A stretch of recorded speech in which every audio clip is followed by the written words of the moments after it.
জাহান্নাম মনে করো না ওটা দাদির বাড়ি, নানির বাড়ি, খালা শাশুড়ির বাড়ি মনে করিও না।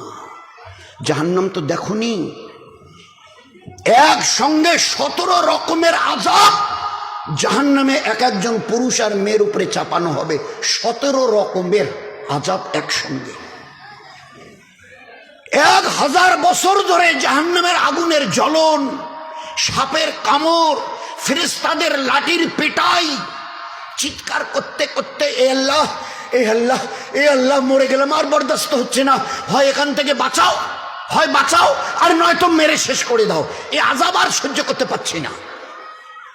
1000 বছর ধরে ওই পুরুষটা জাহান্নামে, ওই মেয়ে ছেলেটি জাহান্নামে চিৎকার করবে, আল্লাহ কলিজা ফেটে যাচ্ছে, খিদায় পিপাসায় আর বরদাস্ত হচ্ছে না। 1000 বছর চিৎকারের পরে আল্লাহ ফেরেশতাকে বলবে, আল্লাহ তো দয়ালু, ফেরেশতাকে বলবে যাও যাও, আমার ওই বান্দা বান্দিরা 1000 বছর ধরে চিৎকার করছে, আল্লাহ মরে গেলাম, আল্লাহ হয় একটু কিছু খাওয়াও, একটু কিছু পানি দাও পান করবার জন্য, কলিটা পর্যন্ত কলিজা ফেটে যাচ্ছে, হয় এখান থেকে বের করো বাঁচিয়ে দাও, আর নয়তো আমাদের মৌত দিয়ে শেষ করো। দোকান থেকে তো বের হবার কোনো রাস্তাও নেই, আর মৌতে তো মৌত করিয়ে দিয়েছে, আর মরারও কোনো ব্যবস্থা নেই ওখানে। তো চিল্লাবার পরে আল্লাহ হুকুম দেবে, যাও এদেরকে একটু খানার পানি দাও। ফেরেশতারা বলবে, আল্লাহ কি খানা দেবো? বলে জক্কুম, জক্কুম খাবার জন্যে। আর পানি কি দেবো? বলে হামিমাও ও গাসাকা। জক্কুম বলা হয় একটা কাঁটাদার গাছ, আমরা এখন তো এখন খুব একটা চোখে দেখা যায় না, ওই ময়নার গাছ রাস্তার ধারে হতো, আর এইরকম লম্বা লম্বা কাটা, আর একটা ঠিস ঠিস ঠিস ঠিস করে কাটা হতো, একেবারে চতুর্দিকে কাটা, ওই রকম কাটাযুক্ত গাছ জক্কুম তার নাম হবে, তাকে নিয়ে গিয়ে খাওয়ানো হবে। তো ওটা যখন ফেরেশতারা খাইয়ে দেবে, চতুর্দিকে কাটা থই থই করছে, তো গলার মাঝখানে গিয়ে আটকে যাবে, না গিলতে পারবে, না অক করে ফেলে দিতে পারবে, না ঢোক গিলতে পারবে, না ফেলতে পারবে, গলার মাঝখানে গিয়ে পেট আর মুখের বাইরে আটকে যাবে গলায়। আচ্ছা, এই যে কাঁটাগুলো চতুর্দিকে গলার কণ্ঠনালীতে আটকে গেল, বিষগুলো, এর কাঁটাগুলোর বিষ আছে? কোনো বিষ আছে? দয়ার নবী শুনিয়েছেন, এই কাঁটাগুলোর একটা কাঁটা হাতে নিয়ে কেউ যদি দুনিয়ার একটা জমিনের উপরে একটু দাগ দেয়, চিহ্ন দেয়, দাগ, একটা কাঁটার মাথা দিয়ে যদি একটু দাগ দেয়, তো গোটা দুনিয়া বিষের জ্বলে যাবে, গোটা দুনিয়া ওই বিষের চোটে জ্বলে যাবে। তো একটা কাঁটার আসরের মধ্যে যদি ওই বিষ থাকে, তো শত সহস্র কাঁটা যখন চতুর্দিকে আটকে যাবে, কি অবস্থা হবে? চিৎকার আরো বেড়ে যাবে, আল্লাহ পানি পানি। আল্লাহ বলবে হামিমা ও গাসসাক। হামিমা মানে জাহান্নামের আগুনে পানিকে এত ফোটাও যে এর তাপ যেন 1 মাইল দূরে থাকতে ওর কলিজায় গিয়ে পড়ে। 1 মাইল দূরে ফেরেশতারা বর্তনে নিয়ে আসবে গামলায় গরম পানি, 1 মাইল, নবীজি বলছেন 1 মাইল দূরের থেকে ওই গরম পানির তাপ তার কলিজায় লাগবে, তাপ, কলিজা সিদ্ধ হওয়ার মতো অবস্থা। 2 গাসসাক, জাহান্নামীদের ঘায়ের রক্ত মিশ্রিত পচা দুর্গন্ধযুক্ত পুঁজ, এটাকেও জাহান্নামের আগুনে গরম করে নিয়ে আসা হবে। ঠান্ডা মাথায় চিন্তা করি দোস্ত, ও দিন যেন দেখতে না হয়। সবার জবানি যাবে, বুড়াপা যাবে, এই 2-3-4 তলার ওই উপরে ডানলপের ওই গদি থেকে নামিয়ে ওই বাঁশঝাড়ে পুঁতে দেয়া হবে। ওদিন আসছে নয়, আসছেই। ট্রাই টু রিমেম্বার, ওদিন আ রাহা হ্যায়, ইয়াদ রাখনা, ওদিন আ রাহা হ্যায়। 1 মাইল দূর থেকে যখন তাপ লাগবে গরম পানি, আর ওই জাহান্নামীদের ঘায়ের রক্ত মিশ্রিত দুর্গন্ধযুক্ত পচা পুঁজ, তাকে জাহান্নামের আগুনে গরম করা। 1 মাইলে থাকতেই বলবে আল্লাহ আল্লাহ আল্লাহ, ফেরেশতাকে বলো আমি আর পান করবো না, আল্লাহ আমার পিপাসা মিটে গেছে, নিয়ে যাও। আল্লাহ ফেরেশতাকে বলবে জবাব দাও। ফেরেশতা বলবে তোমার জন্য এটা অ্যালট হয়ে গেছে, সিলেক্ট হয়ে গেছে তোমার জন্য। ওই যেমন বাড়িঘর, অঞ্চল অফিসে, বিডিও অফিস থেকে সিলেক্ট হয় না, আপনার এত ভাতা, এত ইমামের বেতন, এত মুয়াজ্জিনের বেতন, ওটা অ্যালট হয়ে গেছে। তো ফেরেশতারা বলবে এটা আল্লাহর তরফ থেকে অ্যালট হয়ে গেছে। এইবারে বর্তনে ওই গরম পানি আর পচা রক্ত মিশ্রিত পুঁজ ঠোঁটের কাছে লাগিয়ে দেওয়া হবে, পান কর। দয়ার নবী,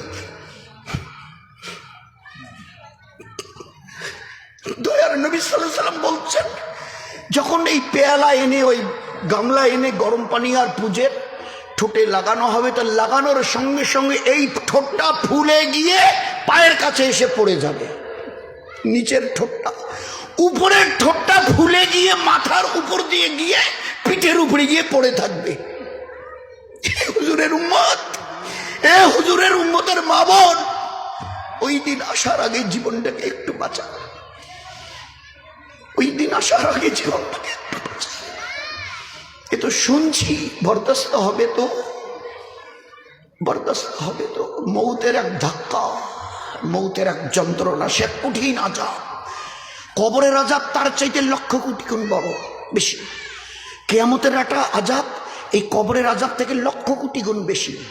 জাহান্নামের আযাব কিয়ামতের আযাবের থেকে লক্ষ কোটি গুণ বেশি। বলো, আল্লাহর নবী এক সময় কিয়ামতকে বোঝাতে গিয়ে মায়েশা জিজ্ঞাসা করেছিলেন, উত্তর দিয়েছে। আমি হাদিসটা লম্বা করতে যাচ্ছি না, খালি সারাংশটুকু।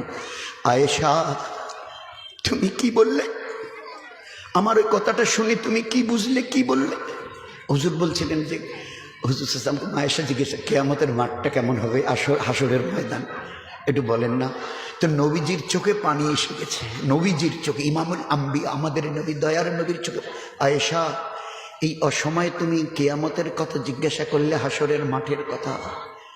আয়েশা, সমস্ত হাসরের মাঠে কোটি কোটি কোটি কোটি বেহেনতেয়া মানুষ দাঁড়াবে, কি পুরুষ কি মেয়ে ছেলে, কারো পরনে কোনো কাপড় থাকবে না, নাঙ্গা অবস্থায় থাকবে, উলঙ্গ উলঙ্গ। শুনে মা আয়েশা রাদিয়াল্লাহু আনহা মাথাটা নিচু করেছে। হুজুর জিজ্ঞাসা করছে, আয়েশা তুমি শুনে মাথাটা নিচু করলে কেন? আল্লাহ রসুল, কত বড় লজ্জা আর শরমের কথা হবে, পুরুষ আর মেয়ে ছেলে সবাই যদি উলঙ্গ অবস্থায় থাকে তো একে অপরের শরমগাহের দিকে তাকাবে, কত বড় ব্যাপারটা লজ্জার হবে বলুন।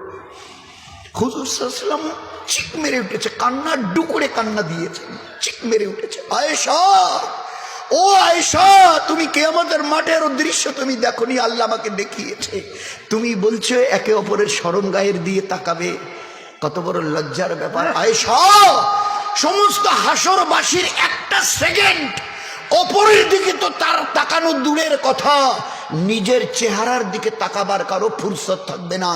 সবার নজর আসমানের আল্লাহর আরশের দিকে থাকবে, আর বলবে, এ বাড়ি তালা, আজ আমি নাজাত পাবো তো এই কঠিন হাসরের আযাবের মাঠের আযাব থেকে? এ আল্লাহ, আমি নাজাত পাবো তো? হাজার হাজার বছর কেটে যাবে, এক সেকেন্ডের জন্য অপর তো দূরের কথা, মাথা নিচু করার মতো কারো ফুরসত থাকবে না। দোস্ত, এগুলো বয়ান নয়, নিজের জীবনকে বোঝাই।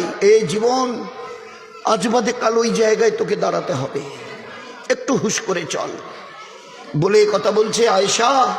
ওই সময় হাদিসটা বলেছিলেন, ওই হাসরের মাঠে একটা গর্ভধারিণী মা, তার পেটে বাচ্চা থাকবে।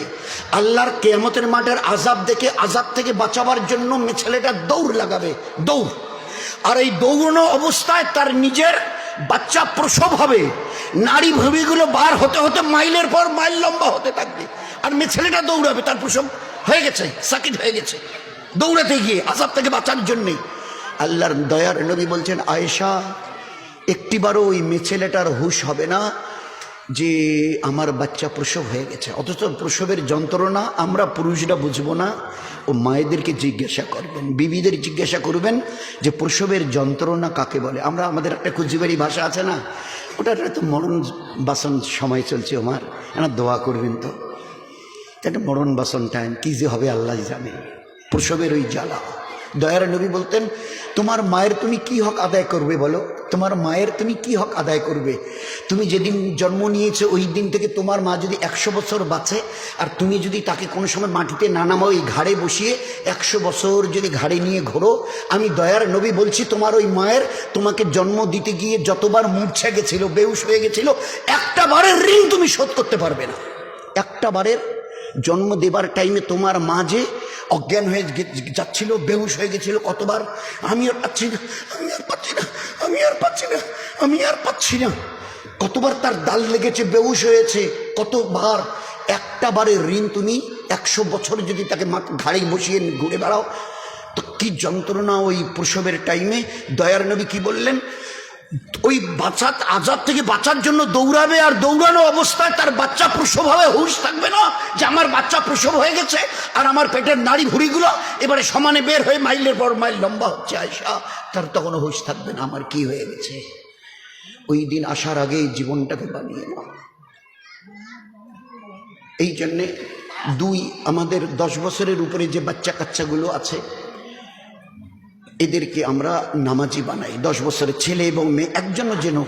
আর নিচে যাদের আছে তাদেরকে এলমে দিন শেখাই, ফরজে আইন না শেখানো গোনায় কবিরা, না শেখানো ছেলে মেয়েদের, নয়তো এলেমে দিন তো সবার জন্যে।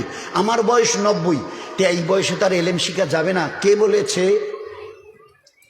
কার কাছে শুনলেন? 90 বছর বয়সে আপনি এতদিন মেহনত করেন নেই, এখন হয়তো অনেক সময় হয়। আমার জামাতে ছিল অনেকদিন আগে, ওই তোষা ব্রিজটি আছে না, এলাকা 2টে ব্রিজ হচ্ছে তোষা, যেটা ওই কুচবিহার থেকে বেরিয়ে মাথা ভাঙা দিনেরা যাওয়ার জন্য তোষার ব্রিজ, একটা পশ্চিম দিকে আর পূর্ব দিকেটা তো নতুন।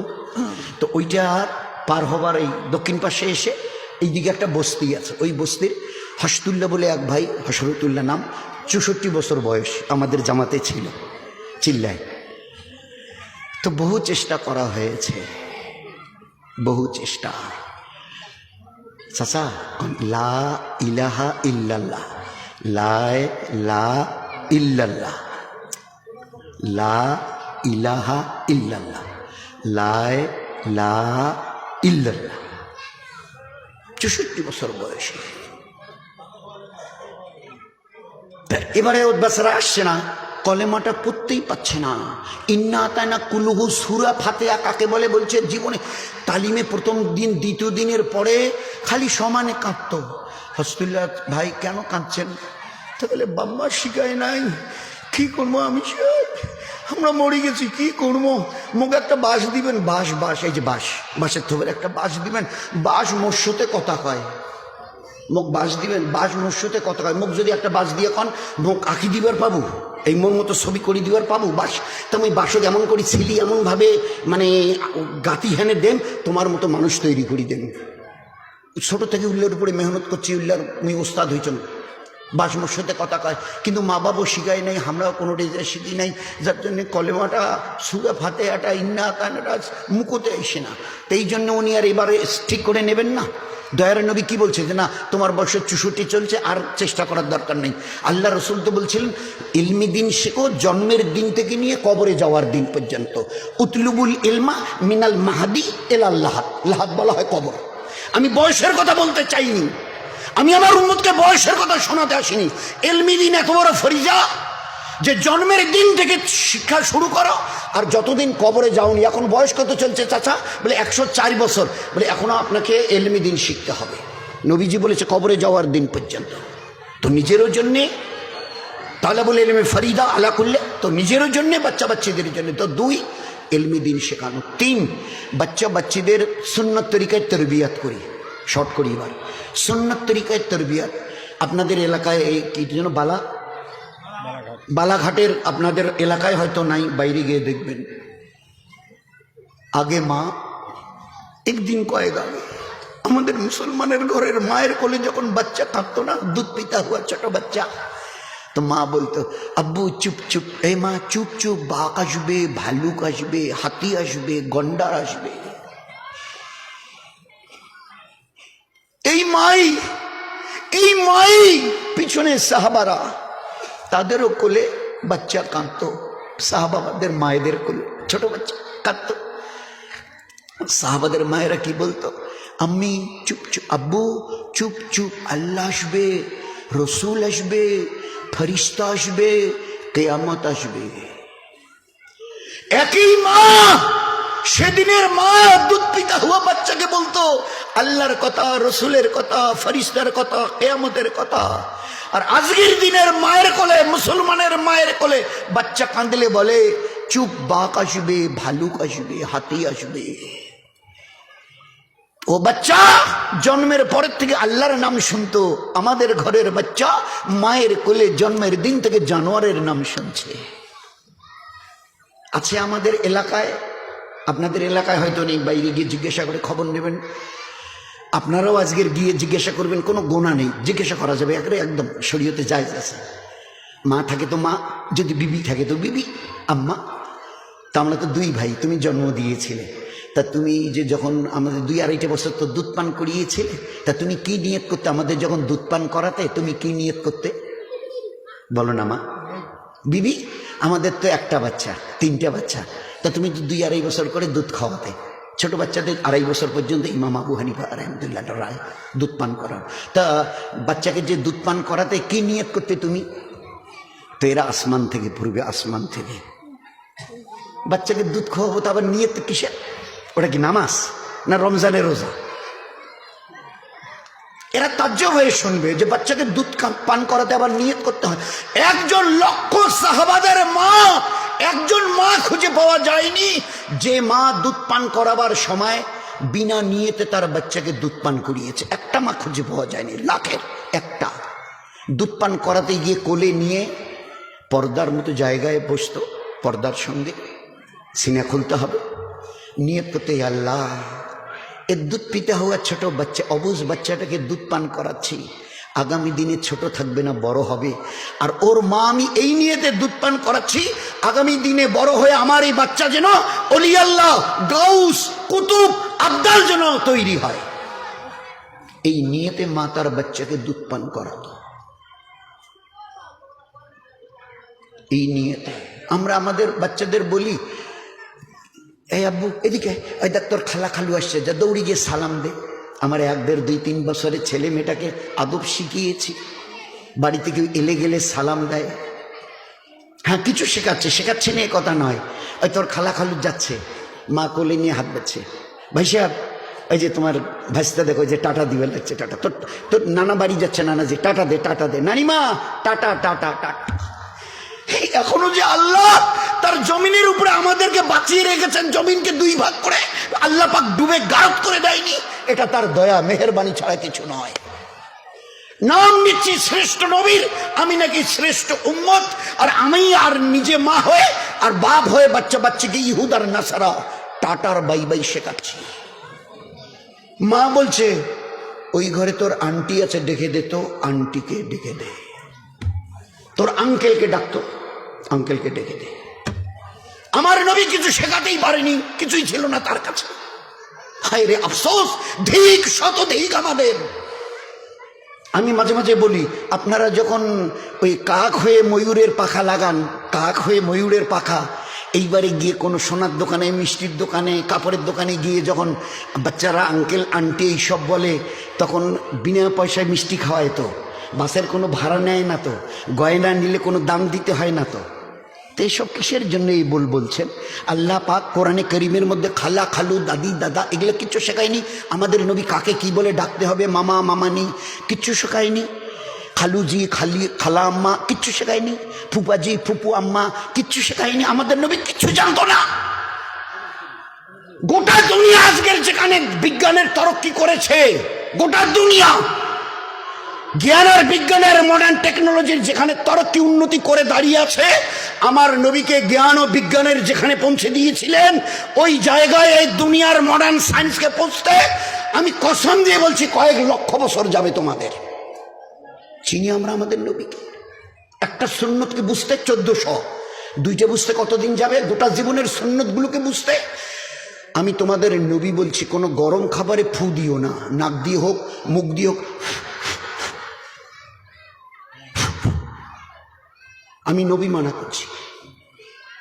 নিঃশ্বাস নিলে O2 অক্সিজেন যায়, আর ওই হাওয়াটাই ভিতরে গিয়ে বেরিয়ে আসে, CO2 কার্বন ডাই অক্সাইড হয়। এটা আমার নবী জানলো কি করে? ও দুনিয়াওয়ালারা জবাব দেবে। Is there any satisfactory answer from yourself? আছে উত্তর, আছে জবাব।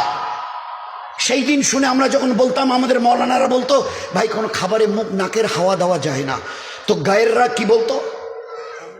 দুনিয়ার তরক্কি যারা করতো তার, এগুলো তোমাদের ধর্মের বাড়াবাড়ি। গরম খাবারে নাকি ফু দেওয়া যাবে না, ঠান্ডা করা যাবে না, গরম খাবার মুখে দিয়ে জিভ পোড়ো, ঠোঁট পোড়ো, পুড়ে চলো, এগুলো তোমাদের ধর্মের বাড়াবাড়ি। একটা আমার নবীর সুন্নতকে বুঝতে 1400। আজকের দুইয়াতে কান ধরে বলছে আমরা বড় ভুল করেছি, জানতাম না তো যে এই নবী এতটা এক্সপার্ট জ্ঞান আর বিজ্ঞানের। ইয়াসিন ওয়াল কুরআনিল হাকিম, এ তো জ্ঞান বিজ্ঞানের খনি যা নবীজির হাতে তুলে দিয়েছে।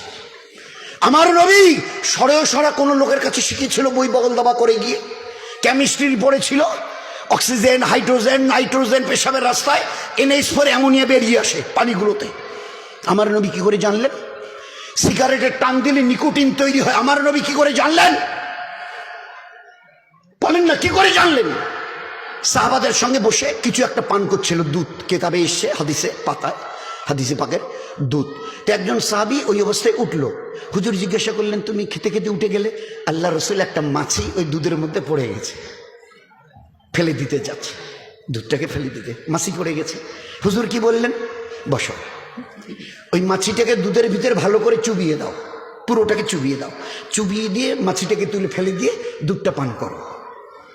1400 বছর পিছনে উম্মি নবী LTI করতেন। আল্লাহ তার চোখে আর সিনাতে কি এলেম দিয়েছিল। 1400 বছর পরে অনেক টেস্ট টিউব ভাঙ্গার পরে পরীক্ষা করে দেখে এই মাছের দুটো ডানা, এ যখন কোনো খাবারে বসে ডানাটা ঢুকিয়ে দেয়, এতে জীবাণু ভরা আছে, জীবাণু, ব্যাকটেরিয়া, ভাইরাস। এটা যখন ও চুবিয়ে দেয় তো ওটা জীবাণু যায়, আর ডানাটাকে তুলে ধরে। আর এটাকে যদি এবারে চুবিয়ে দাও, এই ডানাটাতে এই জীবাণু নাশক মেডিসিন ভরা থাকে। ওর এই পাকাটাতে, এই বাঁ হাতের পাকাটাতে জীবাণু নাশক ঔষধ ভরা আছে ওর। এবারে এই ডানাটা যদি চুবিয়ে যাও তো নিউট্রাল হয়ে গেল, জীবাণু যেটা এসেছিল ঔষধ চলে গেল, নিউট্রাল। এবারে তুমি মাছিটা ফেলে দিয়ে খেয়ে নাও। চিন্তা করা যায়? Can you imagine it? আমার নবী কে ছিল? যে নবীর পায়ের কাছে যদি দুনিয়াওয়ালারা পড়ে তো তার হক আদায় করতে পারবে না। আর সেই নবীর তরিকা আমাদের কাছে ভালো লাগে না। বাচ্চাদের টাটা bye bye, uncle aunty, dad mum, আব্বা আম্মা, খালা খালু বলতে লজ্জা করছে এখন। চিন্তা করা যায়, সব মডার্ন। এখন আর আমাদের মায়েরা, এরাও তর্কি করেছে, একটু আপ টু ডেট হয়ে গেছে। এখন আর বাচ্চা কাঁদলে, কদিন আগে বলতো চুপ ভাগ ভালু গাছবে, এখন আর বলে না। সত্যি বলছি, এখন বলে না। কেন? একটা ভালো জিনিস পেয়ে গেছে, আর আমাদের ওগুলো বলতে হয় না। কি করে? কাঁদছিস তো, তোকে চুপ করার ব্যবস্থা আমার জানা আছে। এই যে ছোট্ট চালু করে দিল, 10 দিনের বাচ্চাটা টোয়া কাচ্ছে, আস্তে করে কাত করে একটু শুইয়ে দিয়ে পিঠটাতে একটা বালিশ দিল, আর ওর সামনে একটা বালিশ দিয়ে ওইটা চালিয়ে দিল। যত বেহায়া ছবি, বেহায়া নাচ, উলঙ্গ ছবি, উলঙ্গ গান, উলঙ্গ যা কিছু, বেহায়া। এইবারে ঘাটটা একটু কাত করে দিয়ে বালিশ এপাকে একটা দিয়ে পিছনে একটা কাপড় দিয়ে দেখিয়ে দিচ্ছে ঘাট। এই বাচ্চা এবারে দেখে একদম দেখার সঙ্গে সঙ্গে চুপ। মা বলছে, এই বেটা আয় আমার আদরের সোনার পুতলা, ছেলে আর মেয়ে, বেহুদা ছবি দেখে তুই বেহুদা হ, আর আমাকে এবারে তোর কান্নার থেকে বাঁচিয়ে দে। আমি এবারে সংসারের কাজ নিশ্চিন্ত মনে রান্না বান্না ধোয়া পাকলা যা আছে করি। মা ও দুনিয়ার জননীরা, আপনাদের হাতে পায়ে ধরে অনুরোধ, যা বরবাদ করার করেছেন আর করবেন না, যা সর্বনাশ করার করে শেষ করে দিয়েছেন, আপনাদের হাত পা ধরে বলছি, আর এদের জীবনটাকে নষ্ট করবেন না। গতকালকের উত্তরবঙ্গ কারা কারা দেখেছেন? একটু হাত তোলেন। গতকালকের উত্তরবঙ্গের খবরের কাগজ কারা কারা কেউ দেখেছেন ভাই? আচ্ছা, ওতে মাথা ভাঙার কোনো খবর শুনেছেন? কোনো ছেলে মেয়ের কোনো খবর শুনেছেন? আচ্ছা, না শুনে থাকে তো আমি চুম্বক বলছি, মোর বাড়িতে মাথা ভাঙাটাই মাথা ভাঙারই। গতকালকের উত্তরবঙ্গের খাটের বাড়ির একটা ছেলে আর মেয়ে বাঁশঝাড়ে গিয়ে রেপ করেছে। ছেলে আর মেয়ে দুইটাই মুসলমান, বাচ্চা বাঁশঝাড়ে গিয়ে রেপ করেছে। ছেলেটার বয়স 11 বছর, মেয়েটার বয়স 6 বছর। কেন বিলিভ ইট? ভাবতে পারছেন কোথায় চলে যাচ্ছি? 11 বছরের ছেলে আর 6 বছরের মেয়ে। গতকালকের খবরের কাগজ উত্তরবঙ্গে, কু আনফুসাকুম ওয়া আহলিকুম নারা, জাহান্নামের আগুন থেকে, দর্দনাক মৌতের আযাব, কবরের, কিয়ামতের, মিজানের, পুলসিরাতের, সর্বশেষ জাহান্নামের। বাঁচান।